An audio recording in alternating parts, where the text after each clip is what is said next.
सहारा प्रणाम। सहारा से जुड़े हुए हमारे सभी कर्तव्योगी साथियों का और करोड़ों निवेशकों का एक बार फिर से हार्दिक अभिनंदन, स्वागत है। साथियों, आज नव वर्ष की पहली वीडियो आपके बीच में दे रहे हैं और बहुत खास खबर आप लोगों के लिए है। लेकिन उससे पहले मैं आप सभी लोगों को इस नव वर्ष की सुंदर बेला के लिए आपका सभी का अभिनंदन, स्वागत करता हूं और ये कामना करता हूं कि जैसे आज हम खुशखबरियां दे रहे हैं, ऐसे ही अब निरंतर आप लोगों के बीच में आपके भुगतान को लेकर, आपकी समस्याओं को लेकर, उसके समाधान को लेकर तमाम तरीके की खुशखबरियां आती रहें। क्योंकि ये हमारे हाथ में तो है नहीं कि कब आएंगी, लेकिन आएंगी जरूर, क्योंकि इसकी शुरुआत एक तरीके से हो चुका है और जल्दी ही इसका एक बहुत बड़ा सुनवाई आपके निकट में होने वाला है, जिसके बारे में आपको सभी को पता है। क्योंकि अभी 5 तारीख को जो सुनवाई की जो बात है वो कंप्यूटर जनिक डेट ऑटोमेटिक लिए होते हैं, तो उसमें सुनवाई होगी या नहीं होगी इसके बारे में तो कंफर्म नहीं कहा जा सकता, क्योंकि जब तक लिस्टिंग में कोई चीज नहीं आ जाती तब तक वो कंफर्मेशन नहीं माना जाता। और वैसे भी नई बेंच का गठन होना है, तो उम्मीद नहीं है कि परसों इसके बारे में कोई जानकारी आएगी, क्योंकि नई बेंच गठित होने के बाद ही उस केस की सुनवाई सुनिश्चित होगी। बहरहाल 15 तारीख से पहले किसी भी दिन, किसी भी तारीख में उस डेट को लिस्टिंग में लिया जा सकता है, तो आप लोग वेट जरूर करें और संयम को बना के रखें। साथ ही साथ मेरा आपसे बहुत विशेष अनुरोध भी है कि किसी भी प्रकार की, चाहे वो केस से संबंधित हो, चाहे सहारा के द्वारा किए गए किसी भी कदम को उठाने के संबंध में हो, आप अपने विवेक का अवश्य इस्तेमाल करिए। क्योंकि बहुत सारी बातें ऐसी हैं जो हम बिना विवेक इस्तेमाल किए तमाम तरीके की भ्रम भ्रांतियों को हम लोग एक तरीके से बना लेते हैं और जो खबर एकदम ठीक होनी चाहिए उसको नजरअंदाज कर देते हैं और वो फिर खबर बेकार हो जाती है। जैसे अच्छी खबर की बात आई है, तो मैं आपको ये बताना चाहूंगा कि सुप्रीम कोर्ट ने पिछली सुनवाई में एक आदेश दिया था कि सहारा से संबंधित जितने भी कर्मचारी हैं, कार्यकर्ता हैं, उन सभी के बकाया के बारे में कोर्ट को अवगत कराया जाए, जिससे कि वहां से संबंधित व्यक्ति को उसके भुगतान जो भी बैलेंस है उसको किया जाने की व्यवस्था किया जा सके। तो इस संबंध में एक सूची जो लगभग 500 पेज की है उसको वायरल किया जा रहा है और उसमें वायरल होने के बाद तमाम तरीके के लोगों के अंदर भ्रम भ्रांतियां लोगों के अंदर फैला हुआ है। इस खबर को लेके एक बहुत ही विश्वस्त व्यक्ति से हमारा बात हुआ, तो उसने भी ये कहा है कि अभी इसके बारे में कंफर्मेशन नहीं दिया जा सकता कि केवल यही सूचना है या अन्य कोई सूचना या अन्य कोई सूची कोर्ट में है। क्योंकि सारी चीजें जो है वो एकदम बहुत ही गोपनीय तरीके से किया जाता है। ये किसने वायरल किया है इसके बारे में नहीं कहा जा सकता।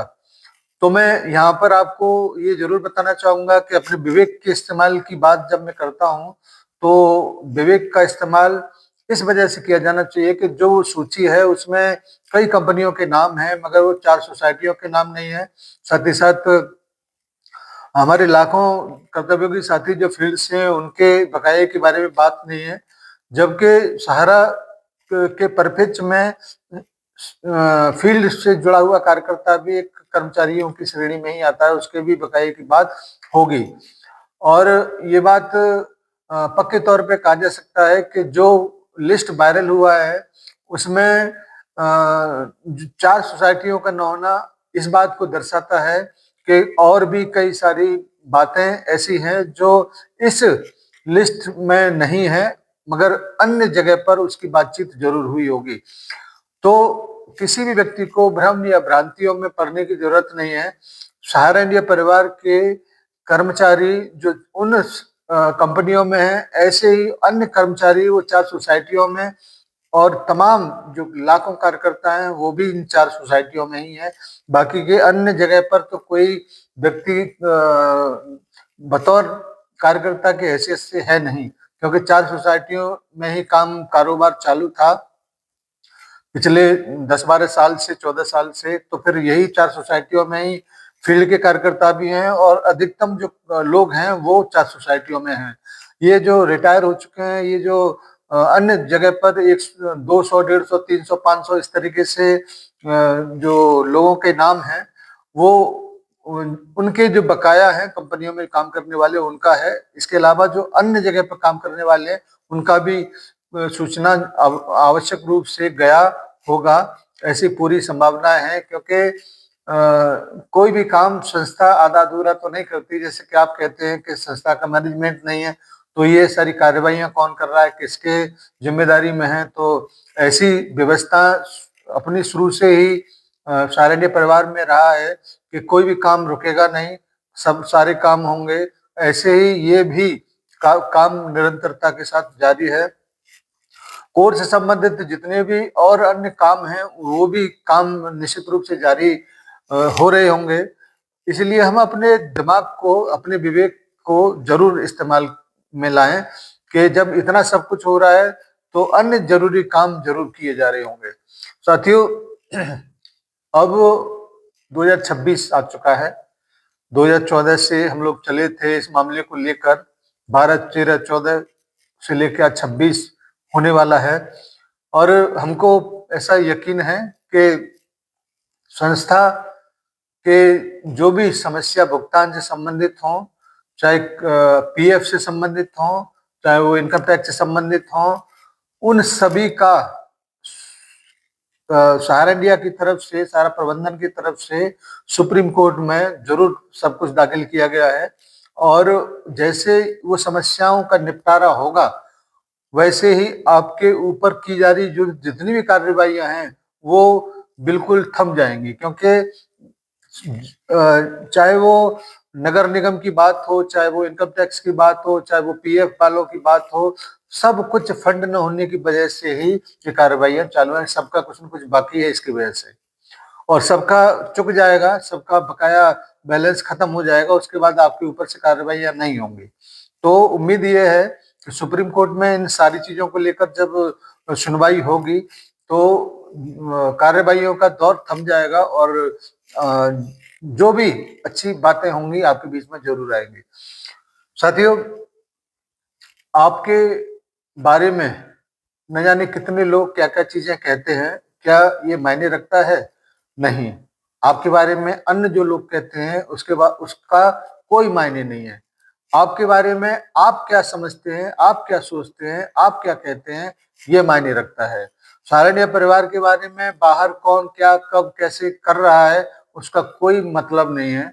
सहारा इंडिया परिवार के बारे में स्वयं सहारा इंडिया परिवार क्या कर रहा है, कैसे कर रहा है, ये ज्यादा मायने रखता है। और निश्चित रूप से इन्हीं सारी चीजों को लेकर सहारा का प्रबंधन चल रहा होगा, और उसी वजह से सब कुछ तैयारियां करते हुए ही चल रहा होगा। आगे भविष्य में क्या होने वाला है इसके बारे में तो मैं आपको नहीं बता सकता, क्योंकि भविष्य के गर्त में क्या छुपा है कोई नहीं जानता। लेकिन इतना तय है, न तो सहारा के कर्मचारी का, न सहारा के कार्यकर्ता का, न सहारा के जमाकर्ता का कोई भी बैलेंस बाकी नहीं बचेगा, इस बात की पूरी गारंटी है। और आपके भुगतान की पाई पाई का भुगतान होगा, इस बात की भी पूरी गारंटी है। और ये सब कुछ सुप्रीम कोर्ट के आदेश पर सहारा इंडिया परिवार को ही करना है।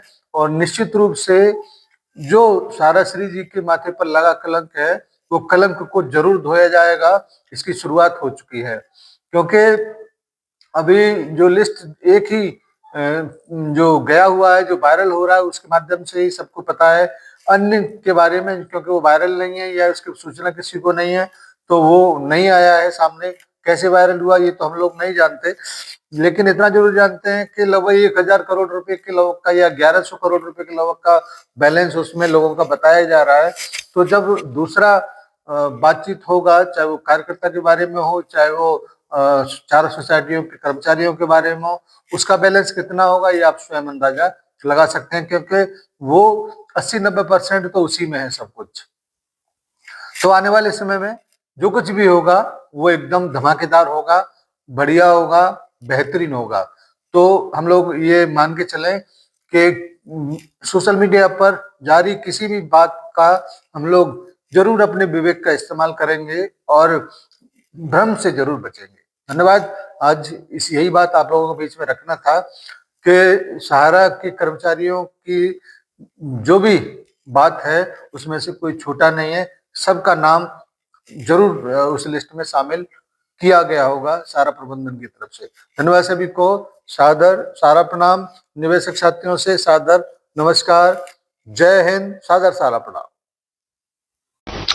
शुरुआत तो ये पूरी कहानी 2005 से हुई, एक बड़ी लंबी कहानी, लंबी मतलब शॉर्ट में। अगर हम गलत नहीं हैं तो वो आपका पत्र जो आपने राष्ट्रपति उस वक्त के लिखा था, क्या ये वही कहानी है? कुछ अभी वो नई एक बात नहीं शुरू करो तो अच्छा है। अभी ऐसे ही बहुत कुछ लड़ाई चल रही है, वो एक नया फ्रंट ओपन हो जाएगा, कभी उस बात को भी हम सामने लाएंगे। लेकिन क्या आपको लगता है सुब्रत रॉय जी कि वो जो आपका खत लिखना था वो उसका बदला आपसे कई चीज मिल गया इसमें। 2005 से शुरू हुआ रिजर्व बैंक में, सेबी में कुछ नहीं था उस समय जी। रिजर्व बैंक में हम लोग आरएनबीसी बहुत अच्छा चल रहा था, इवन गवर्नर ने कहा था आरएनबीसी बहुत अच्छी चीज है, क्योंकि आरएनबीसी में फाइनेंशियल इंक्लूजन था। हम लोग गरीब लोग मतलब बहुत अच्छा योजना था, बहुत अच्छी तरह चल रही थी। 2008 में लाके इन लोगों ने हमें बड़ा गलत तरीके से, एकदम फिल्मी तरीके से प्रोहिबिशन ऑर्डर डाल दिया। प्रोहिबिट ऑर्डर मतलब पूरे हिंदुस्तान में फैला, मतलब मीडिया में जाता है, और ये होता है जब तुरंत बंद करो सबका पेमेंट कर दो, ये होता है प्रोहिबिट ऑर्डर। हम गए हाईकोर्ट ने तुरंत हमको सपोर्ट किया और बल्कि एक स्ट्रिक्चर दे दिया आरबीआई को, ये गलत करे, हाई हैंडेडनेस आपका। ये भाग के नेक्स्ट डे सुप्रीम कोर्ट ने हमको सपोर्ट कर दिया, तो उनको प्रोहिबिटरी ऑर्डर विथड्रॉ करना पड़ा।